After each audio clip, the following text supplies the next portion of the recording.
الحمد لله رب العالمين ثم الصلاة والسلام على خاتم النبيين وعلى آله وصحبه أجمعين وبعد. أعوذ بالله من الشيطان الرجيم. بسم الله الرحمن الرحيم. الله خالق كل شيء وهو الواحد القهار. صدق الله العظيم. سامعین و ناظرین، عزیز طلبہ، محترمین و مکرمین، مدرسین حضرات، آج کا ہمارا موضوع اسلام اور قادیانیت کے مابین تقابلی مطالعہ میں آج کا موضوع ہے خالق اور مخلوق کے باب میں قدیم اور حادث ہونے کی بابت اسلام یہ کہتا ہے کہ اللہ کی ذات عالی قدیم ہے، جیسے کہ کتب عقائد سے ہم بتائیں گے، اور تمام مخلوقات حادث ہیں، جبکہ قادیانیت اس کے برخلاف مخلوقات کو بھی قدیم ماننے کی قائل ہے۔ تو سوال آج کا یہ ہے کہ اسلام نے قدیم اور حادث ہونے کے باب میں اس کی خالق اور مخلوقات کے بارے میں کیا تعلیمات ہیں؟ جس کے جواب میں ہم یہ کہتے ہیں کہ اسلام نے اپنے ماننے والوں کو یہ تعلیم دی کہ اس کائنات کا خالق اللہ سبحانہ و تعالی ہے، ان کے علاوہ کوئی نہیں، نہ مادہ، نہ روح، نہ کوئی دیگر چیز، کسی کا مخلوقات کے بنانے میں کوئی اثر نہیں، کوئی تاثیر نہیں۔ اللہ فرماتے ہیں اللہ خالق کل شیء، ہر چیز کا خالق اللہ ہے، وَهُوَ الْوَاحِدُ الْقَهَّارُ، وہ اکیلا ہے اور قہار ہے۔ ایسے ہی اللہ فرماتے ہیں لہو ملک السماوات والارض، اللہ کی ذات گرامی وہ ہے الذی لہو ملک السماوات والارض، جن کی تمام آسمان و زمین اس کی ملک ہیں، ولم یتخذ ولدا، نہ ان کا کوئی بیٹا ہے، ولم یکن لہ شریک فی الملک، اس مملکت میں ان کا کوئی شریک نہیں، وخلق کل شیء، ہر چیز کا خالق ہے وہ، فقدرہ تقدیرا۔ اسی طرح اللہ فرماتے ہیں ذالکم اللہ ربکم، یہ ہے تمہارا رب اللہ، لا الہ الا ہو، اس کے سوا کوئی معبود نہیں، خالق کل شیء، ہر چیز کا خالق ہے، فاعبدوہ، اسی کی عبادت کرو، اور وہو علی کل شیء وکیل، ہر چیز پہ وہ وکیل ہے۔ تو کسی مخلوق کو مخلوقات میں سے قدیم نہیں کہا جائے گا۔ اب آپ دیکھیں عقیدہ طحاویہ اہل اسلام کی ایک مشہور عقیدے کی کتاب ہے، جس میں اللہ کے بارے میں یہ ہے قدیم بلا ابتداء دائم بلا انتہا، اللہ قدیم ہے، کوئی ابتدا نہیں، اللہ دائم ہے، کوئی انتہا نہیں۔ ایسے ہی یہ بھی ہے صاف طور پر ما زال بصفاتہ قدیما، اللہ کی ذات اپنی تمام صفات میں قدیم ہے، وہ خالق ہیں، تو مخلوقات کو بنانے سے ان کے اندر یہ صفت خلقت میں اضافہ نہیں ہوا، ابدی اور ازلی صفات ہیں ان کی، فہو خالق قبل وجود المخلوقین، مخلوق کے وجود سے پہلے بھی وہ خالق کے وصف سے موصوف تھے، یہ نہیں کہ ان کے وجود سے ان کو یہ وصف ملا۔ پھر ایسے ہی عقیدہ طحاویہ میں ہے کہ ازل سے اللہ خالق تھے، لیکن اذا ذاک ناقصا، اگر یہ کہا جائے کہ نہیں، ان کی صفت خالق مخلوقات کو بنانے سے انہیں ملی ہے تو یہ نقص ہے، اللہ اس سے پاک ہے۔ ایسے ہی ہے وَلَا مُنْذُ خَلَقَ الْخَلْقَ اسْتَفَادَ اسْمَ الْخَالِقِ، کہ اللہ کا نام جو خالق ہے وہ مخلوق کو بنانے سے نہیں بنا۔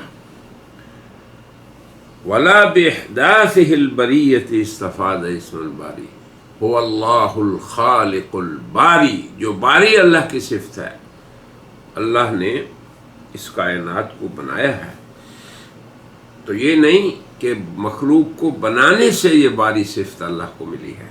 اِنَّا لِلَّهِ وَإِنَّا إِلَيْهِ رَاجِعُونَ، ایسی بات نہیں۔ اللہ رب ہے ولا مربوب، جب کوئی بھی مربوب نہ ہو تب بھی اللہ رب ہے۔ خالقیت کا معنی بغیر مخلوق کے ان کے ساتھ وصف ہے ان کا، وہ محیی الموتى ہیں، پہلے ان کے احیاء کے۔ تو یہ مطلب ہے کہ اللہ کی جتنی صفات ہیں ازلی اور ابدی ہیں۔ پھر آگے علماء عقیدہ نے یہ بھی لکھا کہ اللہ کی صفات کا ازلی ہونا یہ اس بات کو مستلزم نہیں کہ مخلوقات بھی ازلی ہیں، بلکہ بخاری و مسلم و ترمذی میں یہ حدیث صاف طور پہ ہے، کان اللہ، اللہ تھے، ولم یکن معہ شیء، ان کے ساتھ کوئی چیز نہیں تھی، نہ روح نہ مادہ اور نہ کچھ اور۔ اب یہ بات صراحت سے علماء عقائد نے لکھی۔ اسی طرح اس دنیا کو قدیم کہنا، اس بارے میں بھی علماء نے صراحت کی ہے۔ شرح المقاصد کے صفحہ 270 جلد 2 میں ہے، لا نزاع فی کفر اہل القبلہ المواظب طول العمر علی الطاعات باعتقاد قدم العالم۔ اگر مخلوقات کو، اس دنیا کو کوئی شخص قدیم مانتا ہے اور وہ نماز روزے کا پابند ہے، پوری عمر اس نے اطاعت میں گزاری، مگر اس نے یہ کہا کہ فلاں مخلوقات بھی قدیم ہے، یا حشر کی نفی کی، یا جزیات کا اللہ کو علم نہیں، یا اس طرح کی چیز، تو یہ موجبات کفر میں سے ہے۔ شرح فقہ اکبر میں ہے، فمن واظب طول عمرہ علی الطاعات، اگر کسی شخص نے اپنی پوری عمر اللہ کی اطاعت اور عبادات میں گزاری، ساتھ یہ بھی عقیدہ رکھا کہ یہ دنیا قدیم ہے، حشر کی نفی کی، اور اللہ تعالیٰ سے جزیات کے علم کی اس نے قول کیا یا کلیات کا، تو یہ اہل قبلہ میں سے نہیں ہے۔ تو اب ہمیں بالکل واضح ہو گیا کہ اسلام نے اللہ کی جملہ صفات کو ازلی ابدی کہا ہے، اور کوئی مخلوق ایسی نہیں جس سے قدم کا درجہ حاصل ہو۔ کسی مسلمان نے یہ نہیں کہا کہ یہ عالم قدیم ہے، یا اللہ کی صفات جو ہیں وہ حادث ہیں، اور کسی مخلوق کو بھی یہ وصف حاصل ہے۔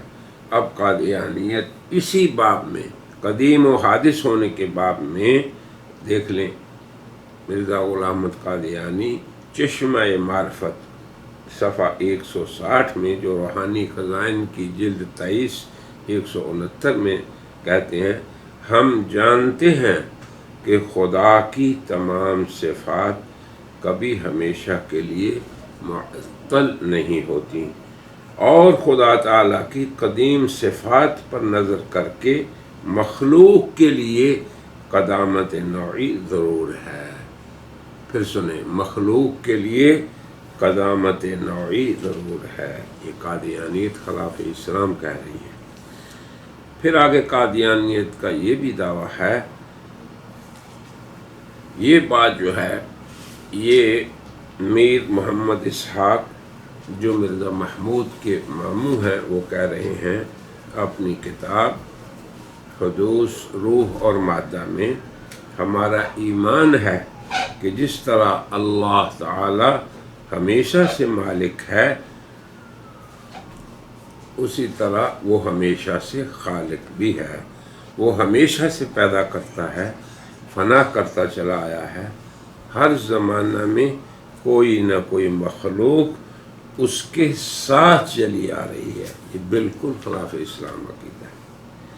پھر آگے یہ بھی ہے اسی کتاب کے صفحہ 7 پہ، یہی مذہب صحیح ہے کہ قدیم سے خدا تعالی مخلوقات پیدا کرتا ہے اور ابد تک پیدا کرتا رہے گا۔ اب دیکھیں، قدیم سے ابد تک۔ پھر آگے اسی کتاب میں اس کے صفحہ 233 پہ وہ کہہ رہے ہیں، جاننا چاہیے کہ چونکہ بعض ناواقف مناظر جو اسلام کی تعلیم سے کما حقہ واقفیت نہیں رکھتے، سلسلہ کائنات کی ابتدا مانتے ہیں اور خدا کی صفت خلق کا ایک خاص وقت سے کام شروع کرنا تسلیم کرتے ہیں۔ خدا کے خلق کرنے کی کوئی ابتدا نہیں، بلکہ جب سے خدا ہے اور ہمیشہ سے ہے، تب ہی سے وہ مخلوق پیدا کرتا چلا آیا ہے، اور جب تک وہ رہے گا اور ہمیشہ رہے گا، اس وقت تک وہ مخلوق پیدا کرتا چلا جائے گا۔ نہ خدا کے خلق کرنے کی ابتدا ہے اور نہ انتہا، نہ کوئی پہلی مخلوق گزری نہ آخری مخلوق پیدا ہوگی۔ اب سنیں، بلکہ ہر مخلوق کے بعد مخلوق ہوگی، اور سلسلہ پرواہ سے انادی یعنی قدیم ہے۔ اب آپ دیکھیں کہ مخلوق کو بھی وہ قدیم کہہ رہے ہیں، اور یقیناً یہ قول خلاف اسلام ہے۔ اللہ تبارک و تعالی حق کو کہنے، سمجھنے اور قبول کرنے کی توفیق عطا فرمائے۔ اس آج کے موضوع کو اسی پہ ہم ختم کرتے ہیں اور کہتے ہیں وآخر دعوانا ان الحمد للہ رب العالمین۔